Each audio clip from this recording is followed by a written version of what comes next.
Hello everyone, I'm Troublesome Trucks and welcome back to another episode of A Second Chance. This is episode 3 of the series where I try to repair broken and damaged Thomas & Friends items, mostly TrackMaster and such. And today we are going to try and repair this TrackMaster 2 glow-in-the-dark Thomas.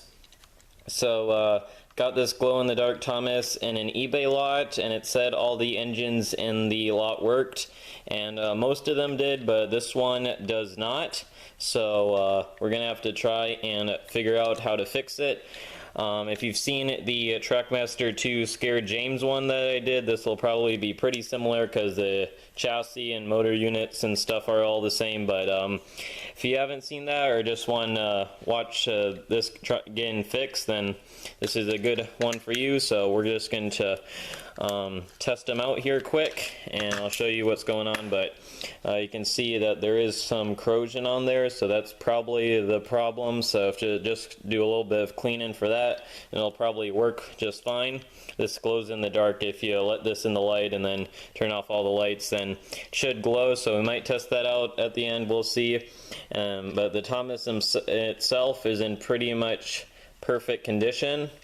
So yeah, there's not much to do there. There's a little bit of a blue stain by his eye there, but other than that, it's pretty good. So yeah, everything else looks pretty good as well. So the coupling isn't damaged. So I'm gonna put some batteries in, and it probably won't start, but unless it does, like it did the last time, I give it a few taps and it doesn't work, and make sure you got the batteries in. Kinda, yeah, it's okay. Now it's kind of going. So that's what happened last time. So if you give it enough taps, it usually does work. But just as before, we're still going to clean it up and all that. So yeah, we're just try and make it a little bit better and service everything as well. So get a triangle screwdriver and take out these 3 bottom screws to begin with, and then after that we can access all the parts inside. So just finish that screw off, and we are inside. So we've got a little bit of old grease and stuff on there. I don't see there's a little bit of hair on this one axle here, but not too much. And yeah, the other contacts don't look too bad from underneath here, but we'll just grab a paper towel and just start cleaning off all the old grease, because we're gonna add some fresh stuff and this gear as well. And once we've done that, we can clean off the hair and stuff. Also clean old grease off from inside this piece. And yeah, just pretty much clean every part, and it should be pretty good. Also this switch part. And yeah, so you can see there's not really any hair in the side rods where they connect, so we don't have to disconnect them. But yeah, I think we pretty much got all the old grease and any dirt off, but there is still the stuff to clean off these contacts. It's mainly the positive terminal, I think, so, or the negative end of the battery goes. The spring ones need to be cleaned, so I think we'll actually try and take out we got these springs things here, and we can actually take them out, and I think that might make it a little bit easier to clean them up. So yeah, we're going to try that. So 1 second and we'll do that. Alright, to start, we're just going to try and get a flat screwdriver under here and then lift up this prong here. And then it's this one right here that we need to try and just twist up a little bit fiddly, but we can get it in the end. And also just put all my parts just over here so we don't lose them.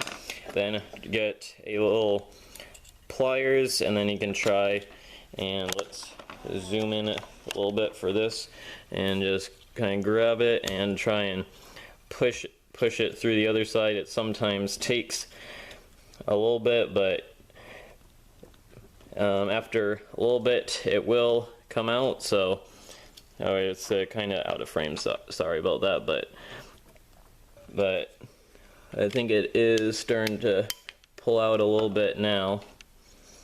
And then you also have to get this one and this one a little bit easier because it's a shorter terminal, but just kind of press down on it and you can see it is popped, pretty much pulled out, and just a little bit more, and to see now we can get it out and it doesn't look too bad, but we still got to clean this part back here.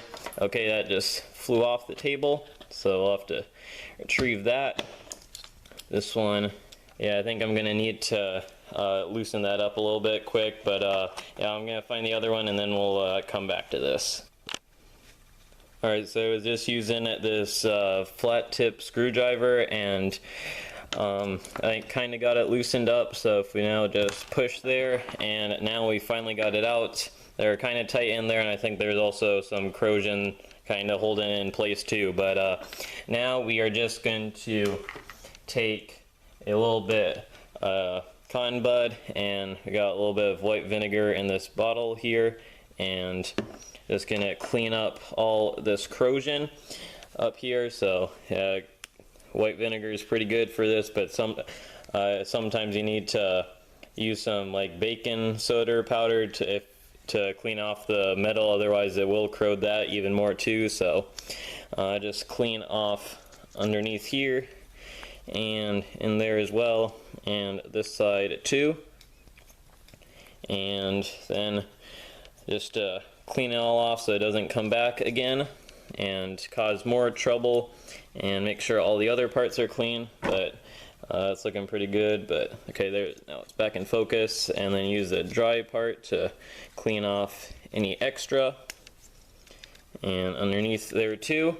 And then we're going to use some WD-40 for this, and just put a little bit on this piece and the other piece, if we had it. So it's right here.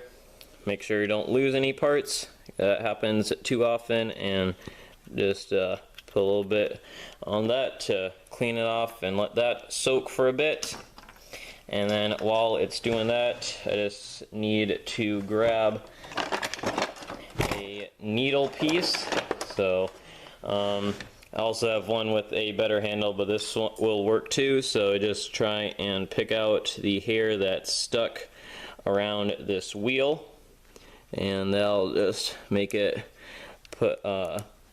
make sure it doesn't cause any trouble. So get that out of here, and sometimes it takes a little bit to clear it out, but it is worth it in the end. And sometimes you can just use your fingers or something and pull out all the extra hairs. So yeah, it's pretty, it looks like that's pretty good. And then just clean off all the extra stuff.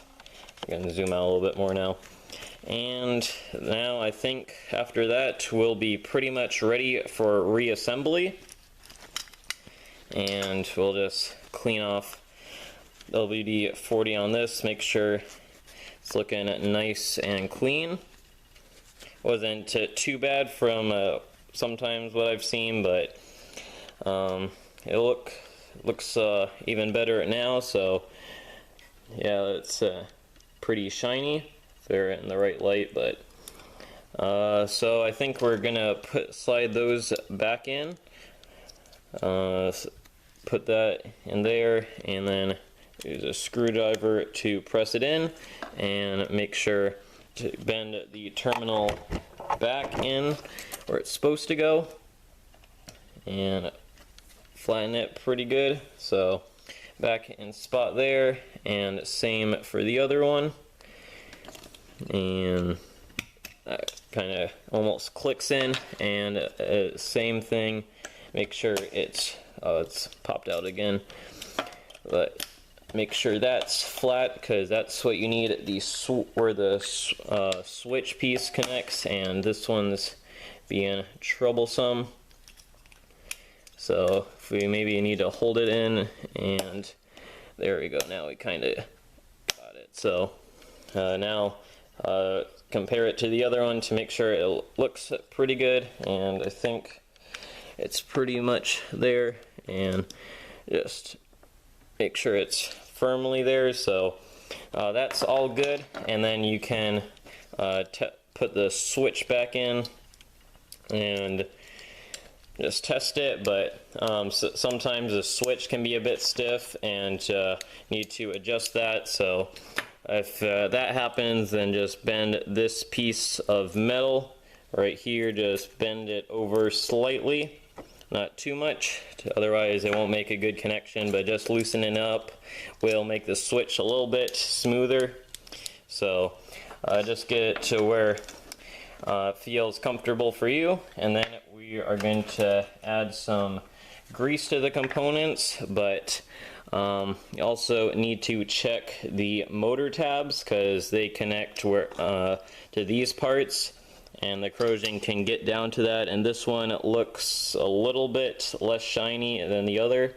You can notice that difference, so we are going to need to clean that off. So I'm just going to find something for that.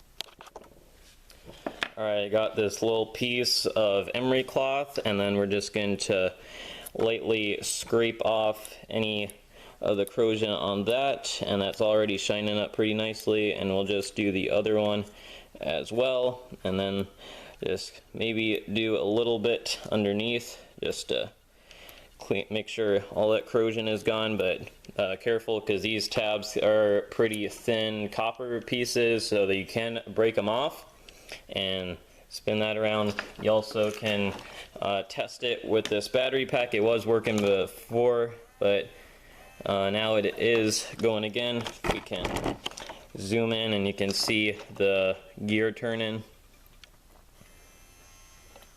My finger's kind of in the way, but there we go.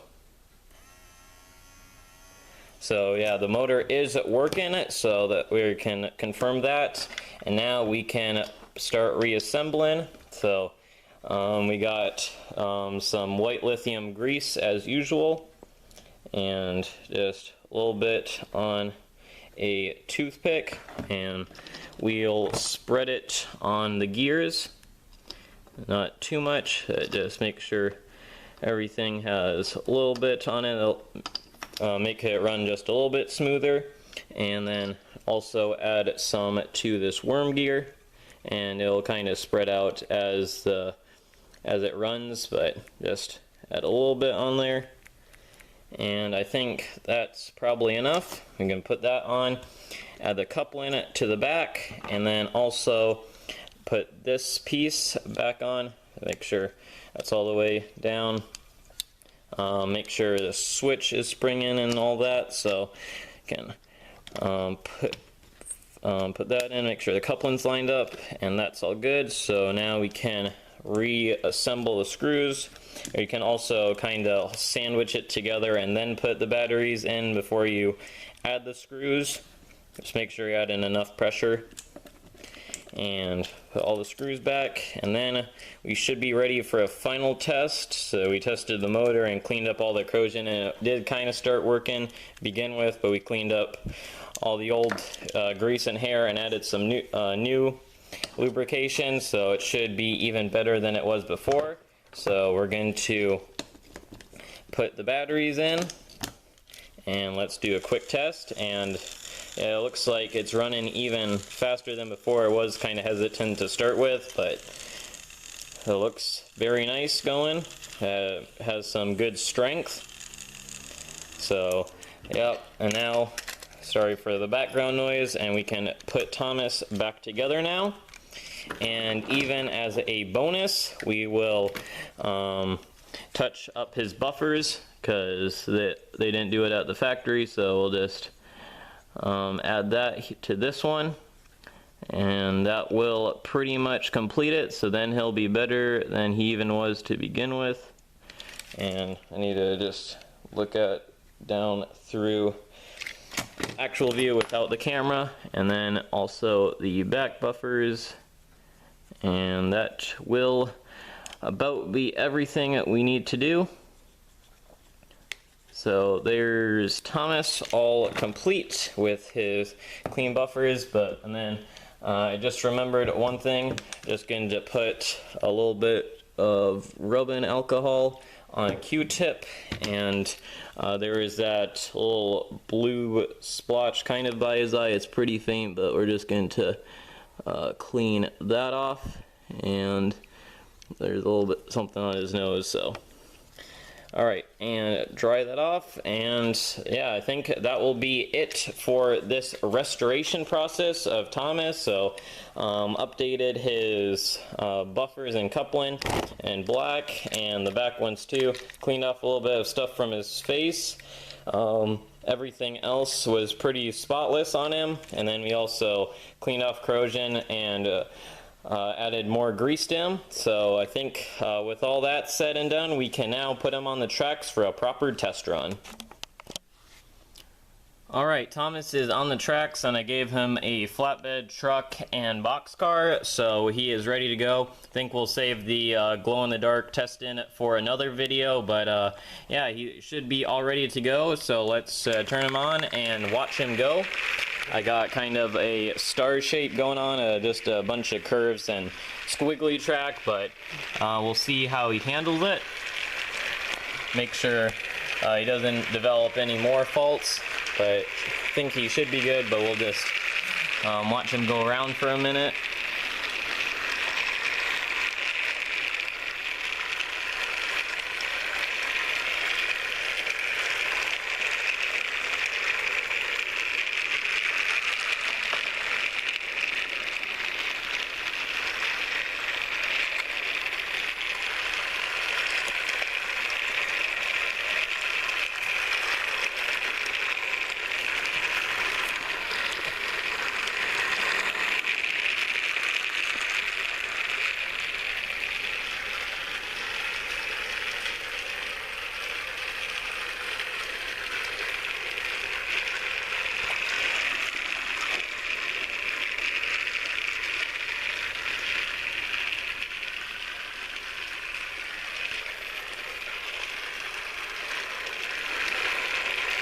And I think we'll stop you there, Thomas. So he did a couple of laps and seemed to be good, and good speed and all that. Was able to haul the trucks around no problem. So I think Thomas is officially working again. So it wasn't a super complex repair, and he did kind of start working at the end, so that sometimes happens, but I think he runs even better now, and now we know he's all serviced and whatnot. So yeah, glad to have glow-in-the-dark Thomas in the collection. I did have another one, but this one's slightly different variant. So yeah, so I hope you all enjoyed this one, even though it's kind of the same as one I did before, but that's how TrackMaster 2 is mostly. So I'll try and get a slightly different second chance episode out, a little bit different ones. Hopefully that will be interesting, but until next time, this is Troublesome Truck signing out. Thank you for watching, and goodbye.